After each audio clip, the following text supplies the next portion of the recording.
Hey, what's going on, y'all? My name is Brandon Williams. I go by Dane55 as well. I am a multifaceted entrepreneur as well as a creative strategist, originally from Cincinnati, Ohio, by way of LA. I live in Inglewood, Westchester area. Yeah, man, just really about empowering my community, you know. No, go ahead. Create equity through strategy and design is what we do at my company, as well as what I do in life. I'm also part of a group called the 100 Roses from Concrete. We advocate for people of color in advertising. So I'm head of memberships there. So we got 145 members now. Proud to be a part of that group. I'm making this Can I Be Vulnerable video really to open up and show that there are nuances to us. We are not a monolith, but also every CEO doesn't have to be the stereotypical CEO. We got our own issues. We got our own things we're combating, and we're meant to grow and be better.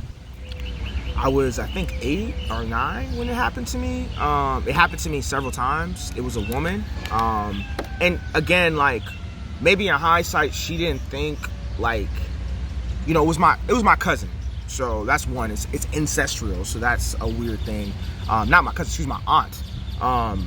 But I think, like, she was 13 at the time. Now, I'm like 9 or 8. So I don't know the exact age I was, but I know, like, I was young and she was older. Mm-hmm. So I'm not sure if she was just being curious, but what happened was like, you know, we were playing hide and go seek. And, like, we're playing, we're kids, everybody's, you know, doing, parents are upstairs. And, you know, I was hiding in the thing and she found me. And when I went to, like, go out, she pushed me and started filling up on me. And I was just confused. And then she kept doing it. She did it like 3 times. And I think for me, like, you know, the last time she tried to make it go further, and I was like, I started crying and just saying stop. Right. And then that was when it stopped. But yeah, man, I feel like that experience, you know, I try to talk to my family about it, and obviously, you know, as black that was people, my next question. Yeah, they deny it happening, or it's just like weird, and it's not like something that I felt like I ever got therapy for. A lot of stuff that I got therapy for were other things like anger or whatever, but I never got into the root of what it is. You told your family, clearly they were like, it's just, you must have misinterpreted, not using that word. Or just like, they felt like, it happened. It happened a long time ago, you should be get over it. So you didn't tell them then, you told them No. I didn't actually realize this happened to me because there's a lot that happened to me as a kid. Like, one time I remember, like, my mom left me at a place and I was in a cage, and, like, I don't remember, like, what happened to me, but I know, like, it fucked me up because basically after that experience, like, I became, like, almost like worried about, like, anybody, like, as a child, anybody taking care, because I think she black single mom, you know, I wasn't raised with a father, so that's another part that we should add there. And you know, she working her jobs or whatever, and she was, at this time, we had just moved out here from Cincinnati, and I think she was working in, like, Canoga Park.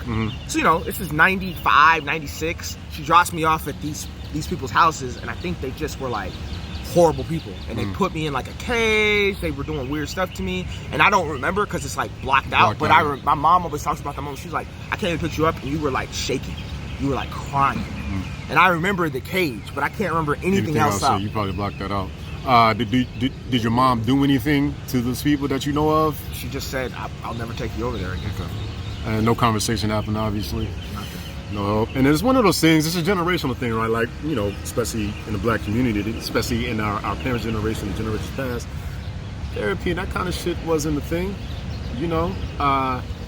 I've had many conversations with people, and, like, we've all had that weird family member, and it could be pedophiles, and it could be rape. The family just knows not to leave kids around that family member, or the family knows not to, they off their pills is what they say. You know, they ain't taking their meds, so kind of just leave them alone and let them do and it's such a dismissive thing as opposed to just admitting the fact that these motherfuckers is fucked up and they don't need to be around, kind of shit. And we need to get them the kind of help that they need, or put their ass in prison. Facts. And it fucking sucks when it happens to children and they're not protected as parents are supposed to protect their kids. So that your aunt, have you spoken to? What was that relationship? Man, it's weird. It's one of those things where it's so crazy because, like, I'm 34 now. That happened to me years ago. She has kids now, and it's weird because she's like I said, she was 13, so she's kind of like still in my age range. She's probably as old as you are. And like every time I see her face, it's like a creepy thing. I can't explain it. It's almost like I see her as that molester. It's like I can't get. Absolutely. It's crazy. And like we're Facebook friends, all that's fine. It's like it's not fun. Yeah, I've had conversations with my grandfather and my mother and certain people in our family to say, you know, should I approach this conversation? And this particular person has a lot of dysfunction in her life, which is crazy. She's got an abusive husband, like all kind of messed up stuff now. And you could tell like it probably started young.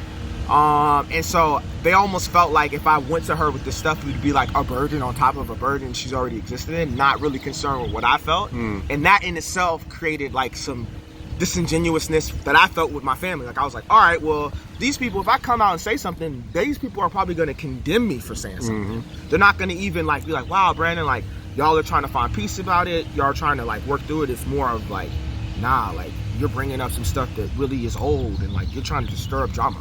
That's how my family looks at it. And yeah, man, it's more dismissing. Yeah, man, it's fucked up. It's like, well, let me talk about it. Let's have that conversation, and then I can move the fuck on.